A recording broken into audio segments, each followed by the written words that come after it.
welcome. I'm going to try again. Caitanya Caritamrta Madhya Lila Volume 1, starting with text 35, and see how long we can go.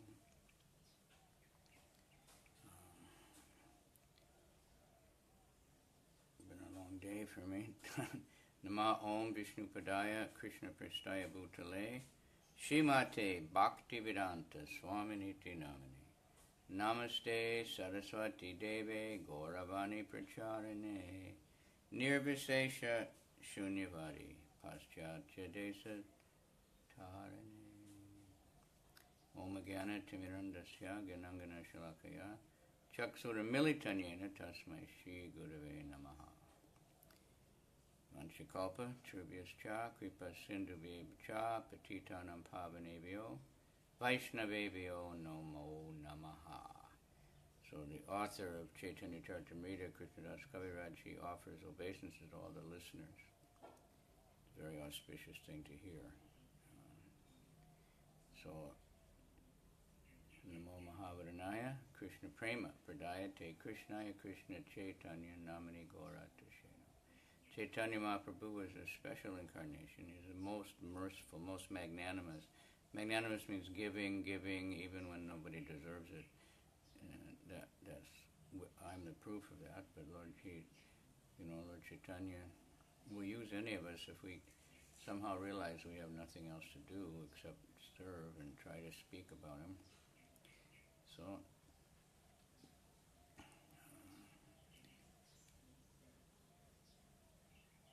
Krishna, Karuna Sindhu Dinabandha Jagatpate, Gopesha, Gopika Kanta, Radha Kanta Namostate, Tapta Kanchana, Gaurange, Radhe, Vrindavaneshwari, Vishabhanu Sute Devi, Pranamami, Hari Priye.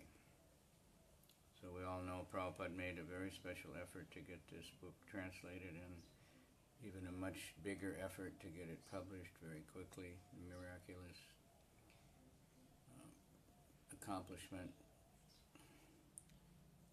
The devotees who did it themselves couldn't believe it, but they did it because it was a desire of Srila Prabhupada, just like everything else, Mayapur. Okay. Hari Bhakti Vilasa Ara Bhagavatamrita Dashama Tipani Ara Dashama Charita.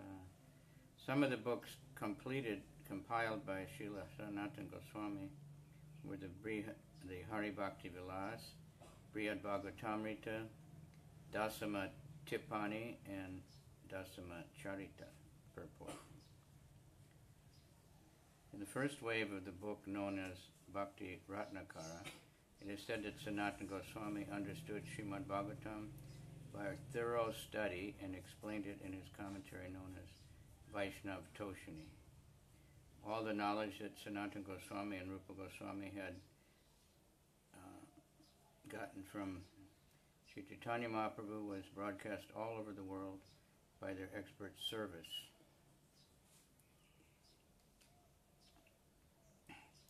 Sanatana Goswami gave his Vaishnav Toshini commentary to Srila Jiva Goswami for editing, and Jiva Goswami edited this under the name of Laghu Toshini. Whatever he immediately put down in writing was finished by the year of 1476 AD, AD 1554. Jiva Goswami completed the Laghu Toshini in the year of Shakabda 1504, AD 1582, so 28 years later. The subject matter of the Hari Bhakti Vilas was Srila Sanatana Goswami, was collected by Srila Gopal Bhatta Goswami, and is known as Vaishnav Smriti. This Vaishnav Smriti was finished in 20 chapters, known as Vilasas. In the first Vilas, there's a description of how the relationship is established between the spiritual master and the disciple, and mantras are explained. In the second Vilas, the process of initiation is described. In the third Vilas, the methods of Vaishnava behavior are given, with emphasis on cleanliness, constant remembrance of the Supreme Personality of Godhead, and the chanting of the mantras given by the initiating spiritual master. In the fourth vilas are descriptions of the samskara, the reformatory method, tilak, the application of 12 tilaks on 12 parts of the body, mudra, marks on the body, mala, chanting with beads, and guru puja, worship of the spiritual master. In the fifth vilas, one is instructed on how to make a place to sit for meditation, and there are descriptions of breathing exercises, meditation, and worship of the Shalagram Shila, representation of Lord Vishnu. In the sixth vilas, the required practices for inviting the transcendental form of the Lord and bathing him are given. In the seventh vilas, one is instructed on how to collect flowers used for the worship of the Lord Vishnu. In the eighth vilasa, there is a description of the deity and instructions on how to set up incense, light lamps, and make offerings, dance, play music, beat drums, garland the deity, offer prayers and obeisances, and counteract offenses. In the ninth vilas, there are descriptions about collecting tulsi leaves, offering oblations to forefathers according to Vaishnava rituals, and offering food. In the 10th vilas, there are descriptions of the devotees of the Lord, Vaishnavas, or saintly persons. In the 11th vilasa, there are elaborate descriptions of deity worship and the glories of the holy name.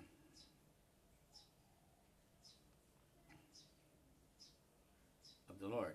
One is instructed on how to chant the holy name of the deity, and there are discussions about offenses committed while chanting the holy name, along with methods for getting relief from such offenses.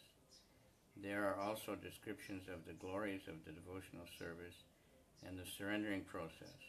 In the 12th vilas, Ekadasi is described. In the 13th vilasa, fasting is discussed, and all the observances of the Mahadwadasi ceremony. In the 14th vilasa, different duties of different months are outlined. In the 15th vilasa, there are instructions on how to observe Ekadasi, fasting without even drinking water. There are also descriptions of branding the body with symbols of Vishnu, discussions of Chaturmasya observations during the rainy season, and discussions of Janmashtami, Parshva Ekadasi, Shravana Dwadasi, Ramnomi, and Vijay Dashami. The 16th Vilas discusses the duties to be observed in the month of Kartik, October-November, or the Damodar month, or Urja, when lamps are offered to the deity room and above the temple. There are also descriptions of Govardhan Puja and Ratha Yatra.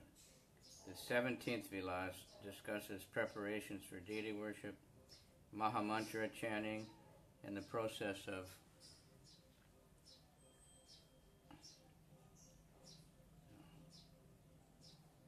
the 19th Vilas discusses the establishment of the deity and the rituals observed in bathing of the deity before installation.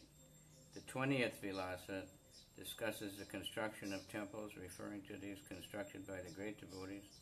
The details of Hari Bhakti Vilas Grant are given in the Shri by Shri Kaviraj Goswami in the Madhya Lila 24, 330 to 329 to 345. The discussions given in these verses by Krishnadas Kaviraj are only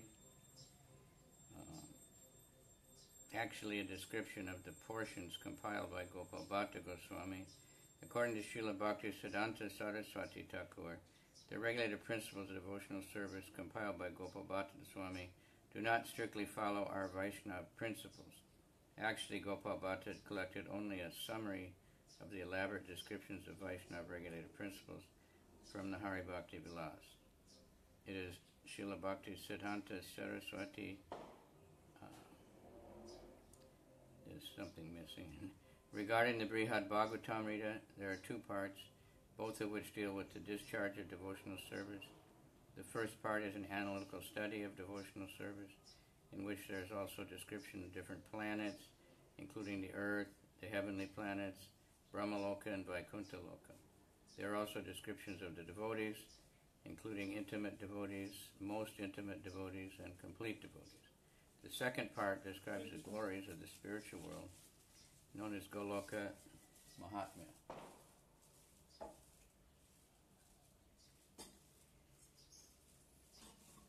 Nirupatpana, as well as the process of renunciation of the material world. It also describes real knowledge, devotional service, and the spiritual world, love of Godhead, attainment of life's destination, and the bliss of the world.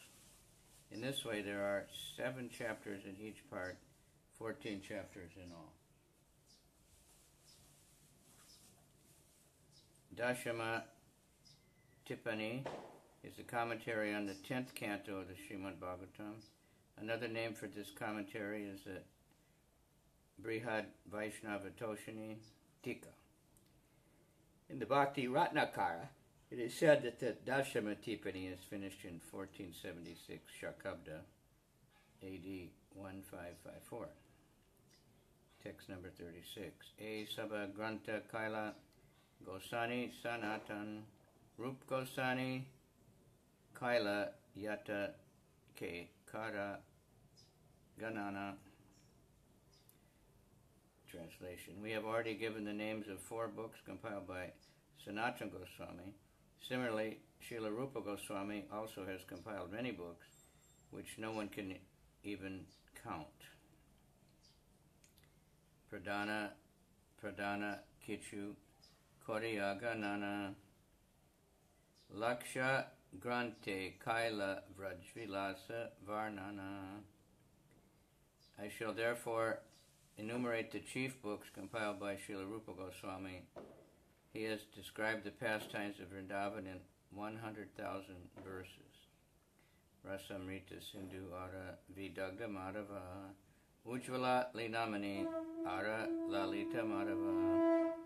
The books compiled by Srila Rupa Goswami include the Bhakti Rasamrita Sindhu, the Vidagda Madhava, Ujjvala Nilamani, and Lalita Madhava. Dana Kali Kamudi Ara Bahustavavali Ashtadasha Lila Chanda Ara Pajavali Govinda Virudavali Tahara Lakshan Mathura Mahatma Ara Nataka Varnana.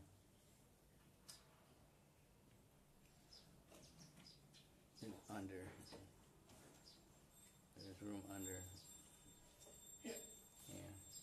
Srila Rupa Goswami also compiled a Dana Kali Kamudi. You can stay and listen. Yeah. Dabhavali, Lila Chanda, Pajavali, Govinda Virudavali, Mathura Mahatma, and Nataka Varnana. Lagu Bhagavatamritadi Kekara Ganana. Sarvatra Korila Vrajvilasa Varnana. Who can count the rest of the books headed by Lagu Bhattamrita, written by Jiva Rupa Goswami? He has described the pastimes of Vrindavan in all of them. Purport. Srila Bhaktisiddhanta Saraswati has given a description of these books. The Bhakti Rasamrita Sindhu is a great book of instruction on how to develop devotional service to Lord Krishna and follow the transcendental process. It was finished in the year 1463 Shakabda, AD 1541. This book is divided into 4 parts: Purva Vibhaga, Eastern; Dakshina Vibhaga, Southern; Paschima Vibhaga, Western; and Uttara Vibhaga, Northern. In the Purva Vibhaga, there is a description of the permanent development of devotional service, the general principles of devotional service and execution of devotional service, ecstasy in devotional service, and ultimately the attainment of love of Godhead are described. In this way, there are 4 laharis, waves. In this division of the ocean is the nectar of devotion. In this division of the ocean of the nectar of devotion. In the Dakshina Vibhaga, southern division, there is a general description of the mellow relationship called Bhakti Rasa, which is derived from devotional service. There are also descriptions of, so I'm always looking down because I'm reading.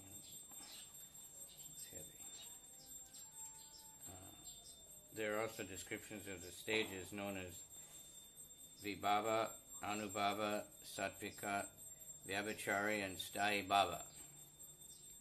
All of this high platform of devotional service, there are 5 waves of the Dakshina Vibhaga division. In the Western division, Paschima Vibhaga, there is a description of the chief transcendental humors derived from devotional service.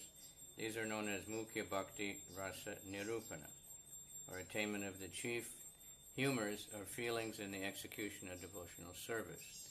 In that part, there is a description of devotional service in neutrality, further development of love and affection called servitude, further development in fraternity, further development in parenthood and paternal love, and finally conjugal love between Krishna and his devotees. Thus there are 5 waves in the Western division. In the Northern division, Uttara Vibhaga, there is a description of the indirect mellows of devotional service, namely devotional service in laughter, devotional service in wonder, and devotional service in chivalry, pity, anger, dread, and ghastliness. There are also mixing of mellows in the transgression of different humors. Thus there are 9 waves on this part. This is but a brief outline of the Bhakti Rasamrita Sindhu. The Vidagdha Madhava is a drama of Lord Krishna's pastimes in Vrindavan. Srila Rupa Goswami finished this book in the year of 1454 Shakabda, that's 1532 AD. The first part of this drama is called Venu Nada Vilas. The second part is called Manmata Leka. The third part is called Radha Sangha.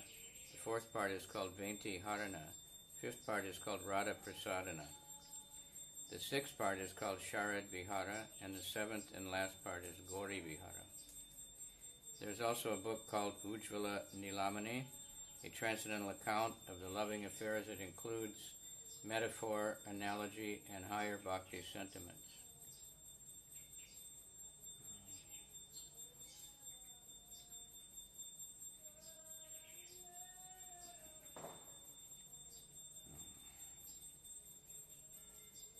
Devotional service is in conjugal love is described briefly in the Bhakti Rasamrita Sindhu. It is very elaborately discussed in the Ujjvala Nilamani. This book describes different types of lovers, their assistants, and those who are very dear to Krishna. There's also a description of Srimati Radharani and other female lovers, as well as the various group leaders. Messengers of the constant associates, as well as others who are very dear to Krishna, are all described.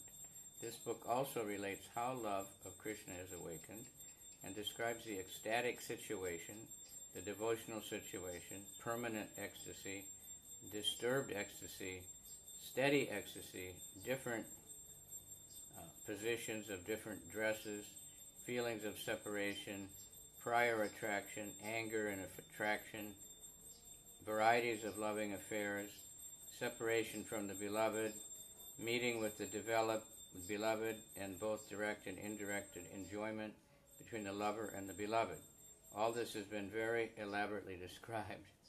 I'm thinking to make a seminar, about conquering our emotions, because everybody's worried about their mundane emotions.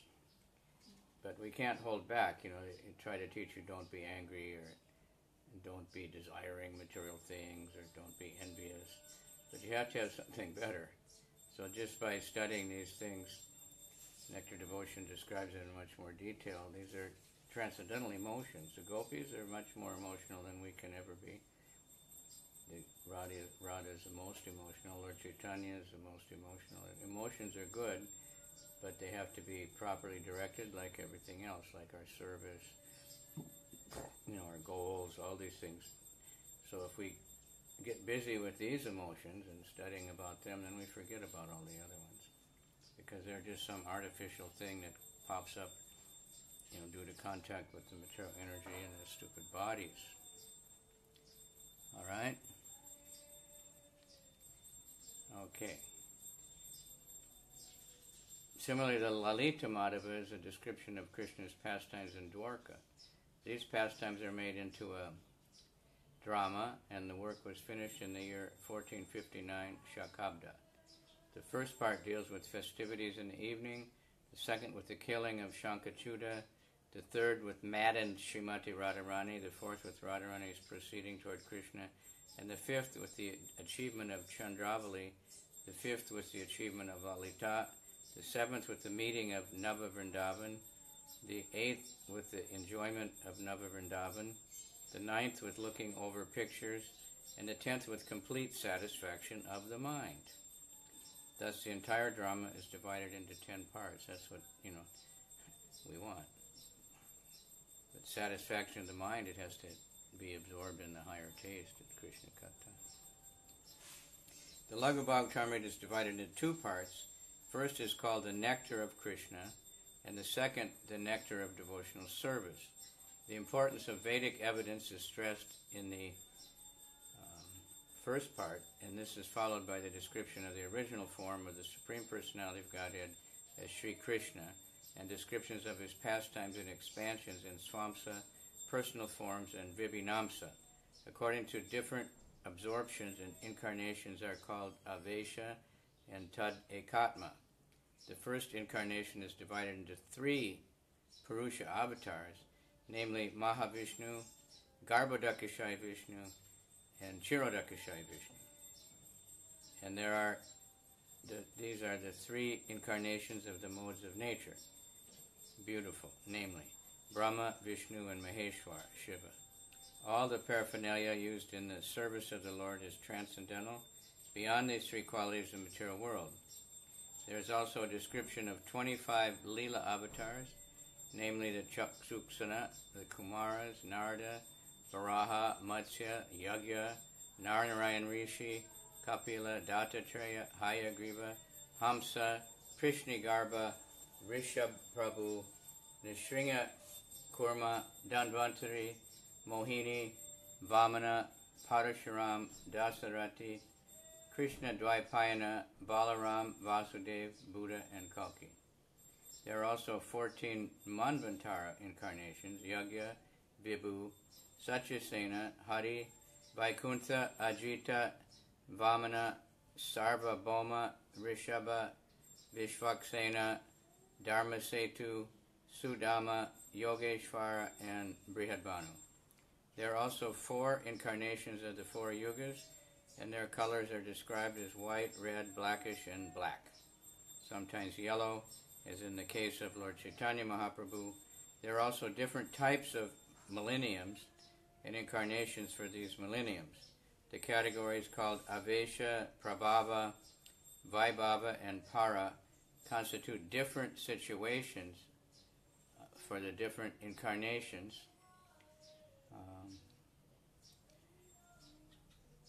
According to specific pastimes, the names are spiritually empowered. There are also descriptions of the difference between the powerful and the power and the inconceivable activities of the Supreme Lord. Sri Krishna is the original Supreme Personality of Godhead, and no one is greater than him. He is the source of all incarnations. In the Laghu Bhagavatamrita, there are descriptions of his partial incarnations and descriptions of his impersonal Brahman effulgence, actually the bodily effulgence of Sri Krishna. The super excellence of Sri Krishna's pastimes as an ordinary human being with 2 hands and so forth. There is nothing to compare with the 2-armed form of the Lord. In the spiritual world, Vaikuntha Jagat, there is no distinction between the owner of the body and the body itself. In the material body and the body world, the owner of the body is called the soul, and the body is called material manifestation. In the Vaikuntha world, however, there is no such distinction. Lord Sri Krishna is unborn, and his appearance as an incarnation is perpetual. Krishna's pastimes are divided into 2 parts, manifest and unmanifested. For example, when Krishna takes his birth within the material world, his pastimes are considered to be manifest. However, when he disappears, one should not think that he is finished, for his pastimes are going on in another unmanifested form. Varieties of humors, however, are enjoyed by the devotees and Lord Krishna during his manifest pastimes. After all, his pastimes in Mathura, Vrindavan, and Dwarka are eternal and are going on perpetually somewhere in some part of the universe.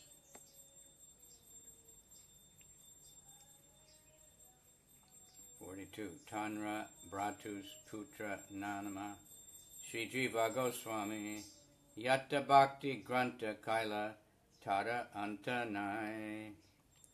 Srila Rupa Goswami's nephew, Srila Jiva Goswami, has compiled so many books on devotional service, there is no counting them. Shri Bhagavata Sundarbha Nama Granta Vistar Bhakti Siddhantara Tate Dekai Yachena Par. In Sri Bhagavat Sandarbha, Srila Jiva Goswami has written conclusively about the ultimate end of devotional service. Purport: the Bhagavat Sandarbha is also known as Sat Sandarbha. In the first part, called Tattva Sandarbha, it is proved that Srimad Bhagavatam is the most authoritative evidence directly pointing to the absolute truth. The second Sandarbha, called Bhagavat Sandarbha, draws a distinction between impersonal Brahman and localized Paramatma and describes the spiritual world and the domination of the modes of nature goodness devoid of contamination by the other two material body modes.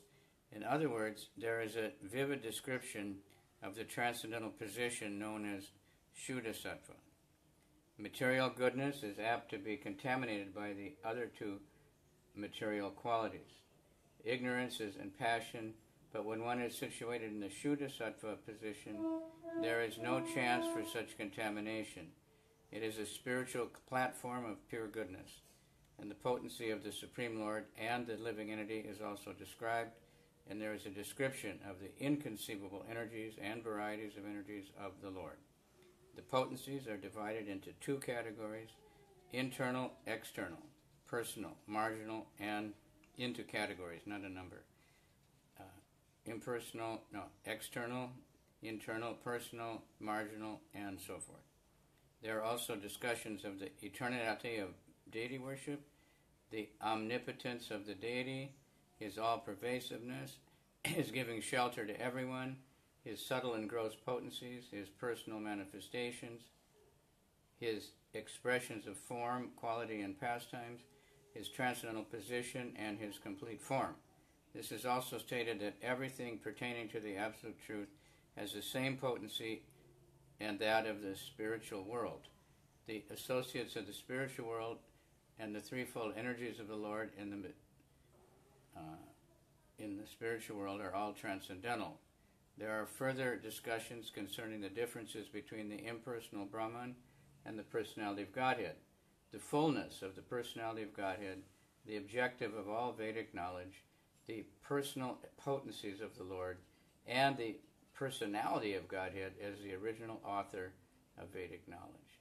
The third Sandarbha is called Paramatma Sandarbha. In this book, there is a description of Paramatma, the Supersoul, and an explanation of how the Supersoul exists in millions and millions of living entities.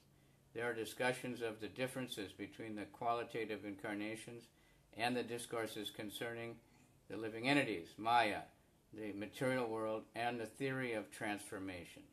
The illusory energy, the sameness of this world and the Supersoul, and the truth about this material world. In this connection, the opinions of Sridhar Swami are given. In this stated that the Supreme Personality of Godhead, although devoid of material qualities, superintends all material activities. There is also a discussion of how the Lila avatar incarnations respond to the desires of the devotees and how the Supreme Personality of Godhead is characterized by 6 opulences. The fourth Sandarbha is called Krishna Sandarbha. In this book, Krishna is proved to be the Supreme Personality of Godhead. There are discussions of Krishna's pastimes and the qualities as superintendents of the Purusha avatars and so forth. The opinions of Sridhar Swami are corroborated in each and every scripture, and the supremacy of Krishna is stressed. Baladev, Sankarshan, and other expansions of Krishna are emanations of Mahasankashan. All the incarnations and expansions exist simultaneously in the body of Krishna, who is described as two-handed.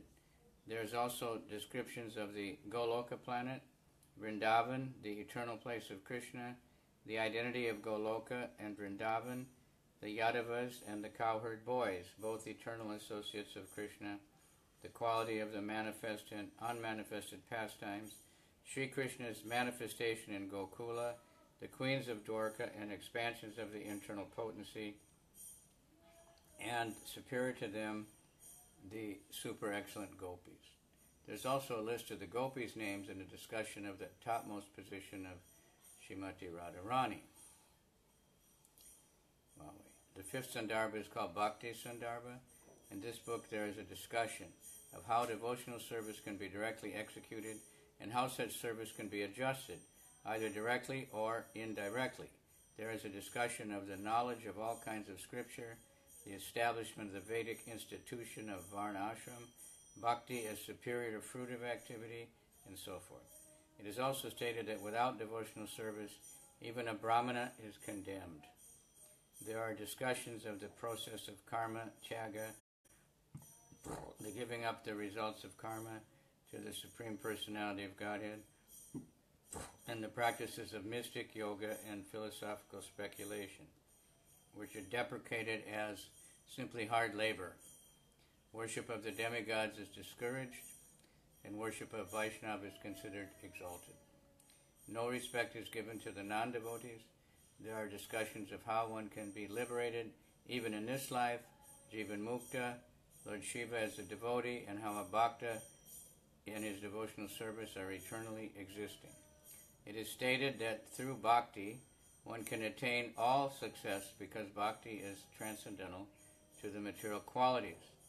There is a description of how the self is manifest through bhakti. There is also a discussion of the self's bliss, as well as how bhakti, even imperfectly executed, enables one to attain the lotus feet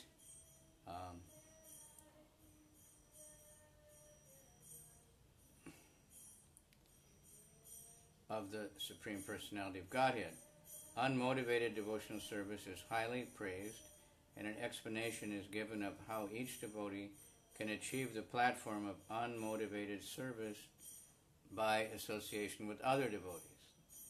There is a discussion of the differences between the Mahabhagavat and the ordinary devotee, the symptoms of philosophical speculation, the symptoms of self-worship or ahanggrahopasana, the symptoms of devotional service, the symptoms of imaginary perfection, the acceptance of regulated principles, service to the spiritual master, the Mahabhagavat liberated devotee in service to him, service to the Vaishnavas in general, the principles of hearing, chanting, and remembering and serving the lotus feet of the Lord, offenses in worship, offensive affects, prayers, engaging oneself as an eternal servant of the Lord, making friendship with the Lord, and surrendering everything for his pleasure. There is also a discussion of the Raganuga Bhakti, spontaneous love of Godhead, of the specific purposes of becoming a devotee of Lord Krishna, and comparative study of other perfectional stages. The sixth Sandarbha is called Priti Sandarbha, a thesis on love of Godhead. Here it is stated that although through love of Godhead, one becomes perfectly liberated and attains the highest goal of life. A distinction is made between the liberated condition of a personalist and that of an impersonalist. And there are discussions of liberation during one's lifetime as distinguished from liberation from material bondage.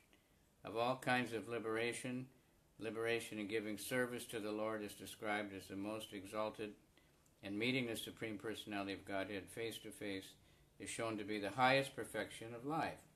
Immediate liberation is contrasted with liberation by a gradual process. Both realization of Brahman and meeting with the Supreme Personality of Godhead are described as liberation within this lifetime. But meeting with the Supreme Personality of Godhead, both internally and externally, is shown to be super excellent. Above the transcendental realization of Brahman, effulgence, There is a comparative study of the liberation as Salokya, Samipya, and Sarupya. It is better than Salokya. Devotional service is considered to be the liberation with greater facilities, and there is discussion of how to obtain it. There is also discussions of the transcendental state one achieves after attaining a devotional platform, which is the exact position of love of Godhead. The marginal symptoms of transcendental love and how it is awakened. The distinction between so-called love and transcendental love on the platform of love of Godhead, and different types of humors and mellows enjoyed in relishing the lusty affairs of the gopis, which are different from mundane affairs, which in turn are symbolical representations of pure love for Krishna. There are also discussions of bhakti mixed with philosophical speculation, the super excellence of the love of the gopis, the difference between opulent devotional service and loving devotional service, the exalted position of the residents of Gokula, the progressively exalted position of the friends of Krishna, the Gopas and the Gopis in parental love with Krishna, and finally the super excellent of love for the Gopis and that of Srimati Radharani. There is also a discussion on how spiritual feelings can be present when one simply initiates them, and how such mellows are far superior to the ordinary mellows of mundane love. There are descriptions of different ecstasies, the awakening of ecstasy, transcendental qualities, and the distinction of Dhiro Datta, the most attractiveness, the utmost attractiveness of conjugal love, the ecstatic features, the permanent ecstatic features, the mellows divided into 5 transcendental features, and direct loving service, and indirect loving service considered in 7 divisions. Finally, there is a discussion of overlapping of different rasas, and there are discussions of shanta, servitorship, taking shelter, parental love, conjugal love, direct transcendental enjoyment, and enjoyment in separation, previous attraction, and the glories of Srimati Radharani. So much. And Prabhupada's given all that in a very simplified way, so that we can, otherwise if we studied this we'd be just totally lost. Prabhupada is able to take out the essence, just like, you get essential oil, so to get one little bottle of essential oil it takes so much flowers, thousands of flowers. So Prabhupada is able to take all this and condense it into something we can swallow and digest. So now there's millions of people practicing, serving Lord Chaitanya all over the world. And so Prabhupada is begging us, please, take part. Don't miss out on this great opportunity. Do something. Tell everyone you meet about Krishna, just like Lord Chaitanya said. So I want to thank all the listeners, there's many today, and I guess it's a good time, but I was going to say something else. Well, I just heard a very interesting talk in Bhavananda and Shamsundar remembering Prabhupada. So Prabhupada sent Bhavananda to New York in early days, and New York was really dead. The temple was very small. There was only 9 devotees. But he ended up very shortly with 100. And he said, well, how he did it was that somehow, devotees were getting different ideas about how much to eat.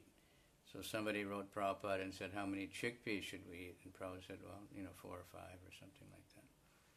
So that they started telling everybody, and everybody is giving the devotees only 4 or 5 chickpeas. Somebody asked about chapatis, and Prabhupada said 1 or 2, because he was just talking about his own diet. And so he started having really opulent feast every morning. So all the devotees from all over moved to New York so they could eat opulently. Prasadam attracts everybody, so that's very important. Sunday feast, early days was 13 preparations, and at some point when everybody was going for book distribution, devotees thought we should simplify it, we don't need as many cooks, and Prabhupada heard about it and said, no, it should be opulent. And we see most temples now, it's quite simple. It's nice, but not like the old days. So 2 sabjis and 2 fried and so many sweets and so many things. So people just bewildered by it, and they just think, I've got to go back there, Okay? So thank everybody very much, and I'll be back tomorrow. Hare Krishna.